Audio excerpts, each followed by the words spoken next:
আধুনিক অঙ্কশাস্ত্রের জনক হলেন আর্কিমিডিস। তিনি ছিলেন কোননের ছাত্র। কোনন আবার ছিলেন ইউক্লিডের ছাত্র। আর্কিমিডিস ছিলেন তার সময়কার সর্বশ্রেষ্ঠ বিজ্ঞানী। সেই যুগে সবাই তার নাম শুনে বলতো, পণ্ডিতের মতো পণ্ডিত যদি কেউ থাকে তবে তিনি হচ্ছেন আর্কিমিডিস। তোমরা যারা স্কুলে পড়ো তারা সকলেই আর্কিমিডিসের সূত্র জানো। সেই সূত্র আবিষ্কারের গল্পটিও বেশ মজার। সেই গল্প শোনার আগে আর্কিমিডিস সম্পর্কে কিছু জানা প্রয়োজন।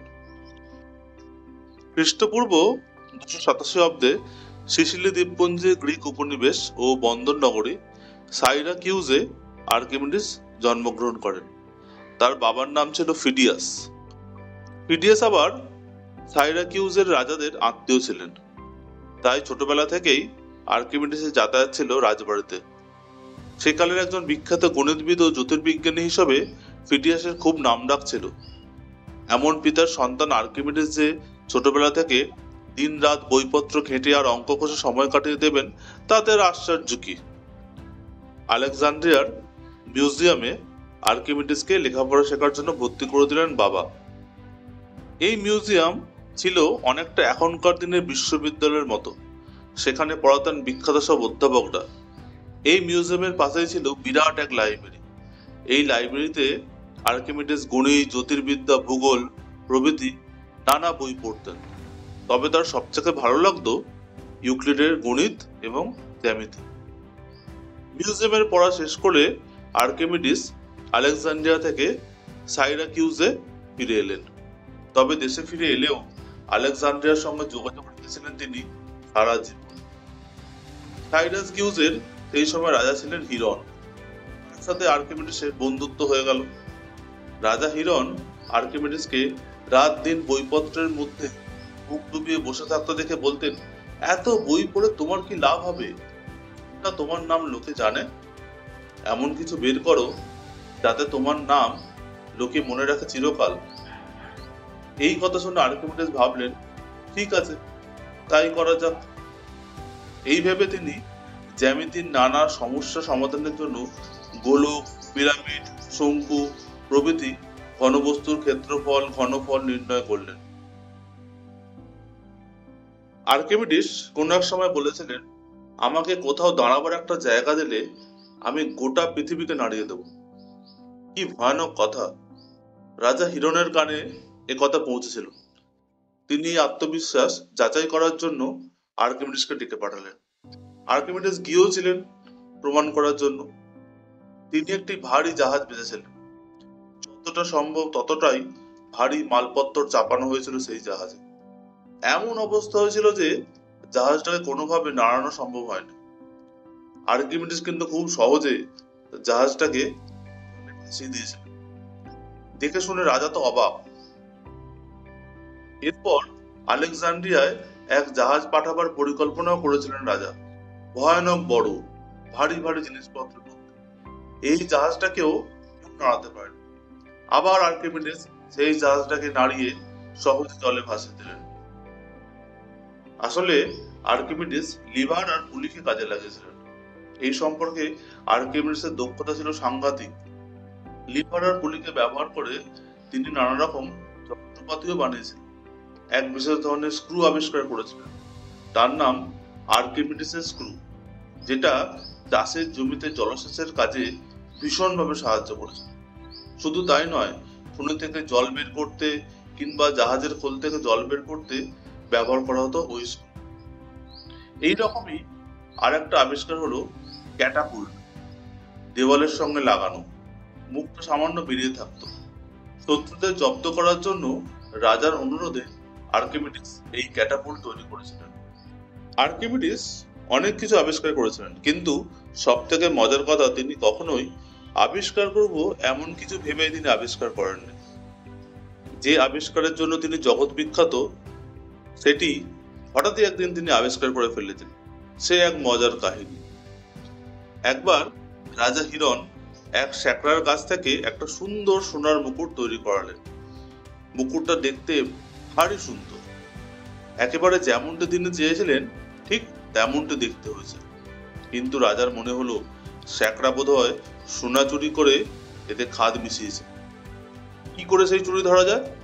সঙ্গে সঙ্গে রাজার মনে হলো বন্ধু আর্কিমিডিসের কথা। ডাক পড়লো আর্কিমিডিসের। সঙ্গে সঙ্গে রাজসভা এলেন তিনি। রাজা বললেন, মুকুট না ভেঙে সোনায় খাদ মেশানো আছে কিনা সেটা জানাও তো দেখি। আর্কিমিডিস তো মহাভাবনায় পড়লেন।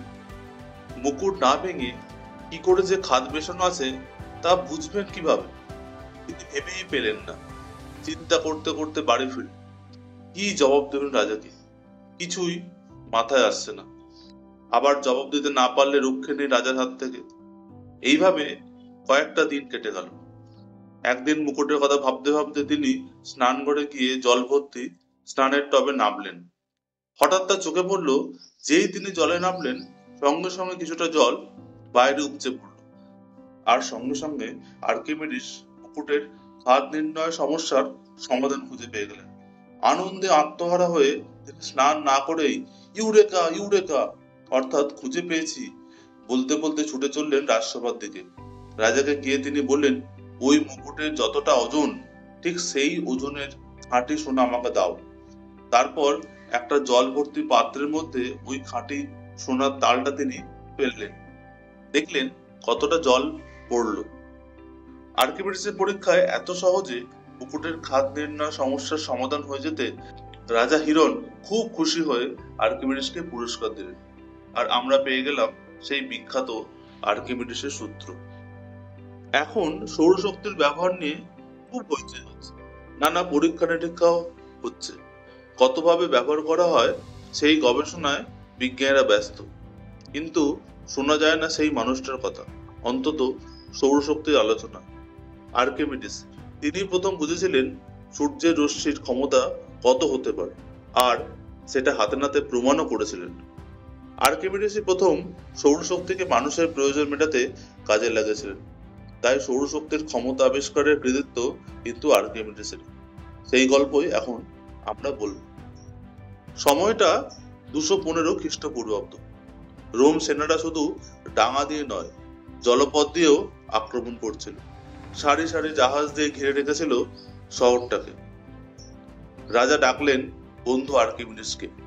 বললেন, শত্রুর হাত থেকে দেশকে রক্ষা করতেই হবে, তুমি ব্যবস্থা করো। ব্যবস্থা আর্কিমিডিস করলেন।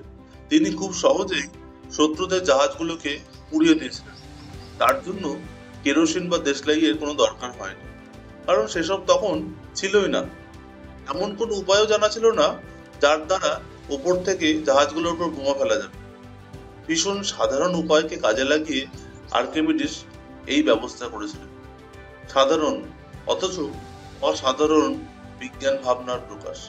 সূর্যের শক্তিকে ব্যবহার করে শত্রুরা টেরও পায়নি।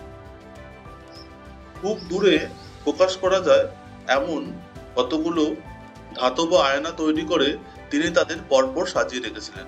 সেগুলো দেখতে অনেকটা সরার মতো। তার উপর সূর্যের আলো পড়ে প্রতিফলিত হতো। তারপর লেন্সের সাহায্যে সেই সূর্যরশ্মি গিয়ে কেন্দ্রীভূত হতো শত্রুদের জাহাজগুলোর উপর।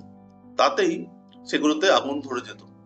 জাহাজের পালে প্রথমে আগুন লাগতো, তারপর সেই আগুন জাহাজে ক্রমশ ছড়িয়ে পড়তো। আর্কিমিডিসের এই কৃতিত্বের জন্য রোমানদের অবরোধ এথেন্সবাসীরা বছর ঠেকিয়ে রেখেছিল। অবশেষে আবার একদিন রোমানরা সাইরাসকিউস আক্রমণ করলো, তাদের উৎসবের এক অসতর্ক সময়ে। আর্কিমিডিস তখন 75 বছরের বৃদ্ধ। তিনি তখন এক জায়গায় বসে বালির উপর জ্যামিতির দাগ কাটছিলেন। তিনি জ্যামিতি নিয়ে এতটাই তন্ময় হয়েছিলেন যে মুক্ত তরবারি হাতে রোমান সৈন্য যে তার সামনে এসে উপস্থিত হয়েছে সেটা দেখেও তিনি কোনো ভ্রুক্ষেপ করেননি। সৈন্যরা তরবারি নিয়ে তার দিকে এগিয়ে গেলে তিনি তাদের সাবধান করে বললেন, বালির উপর লেখা অঙ্কগুলো যেন মুছে না যায়। মূর্খ সৈন্যরা বুঝতেই পারল না যে এই সেই বিখ্যাত বিজ্ঞানী আর্কিমিডিস। তখনই ঘাতকের তরবারি এত বড় একজন বিজ্ঞানীর মাথা দেহ থেকে আলাদা করে দিল। তার শিরচ্ছেদ করতে মুহূর্ত মাত্র সময় লেগেছিল, কিন্তু আর্কিমিডিসের মতো মাথা হাজার হাজার বছরেও একটা মেলে কিনা সন্দেহ। তার মৃত্যুর কয়েকশো বছর পর্যন্ত অঙ্কশাস্ত্রের কোনো উন্নতি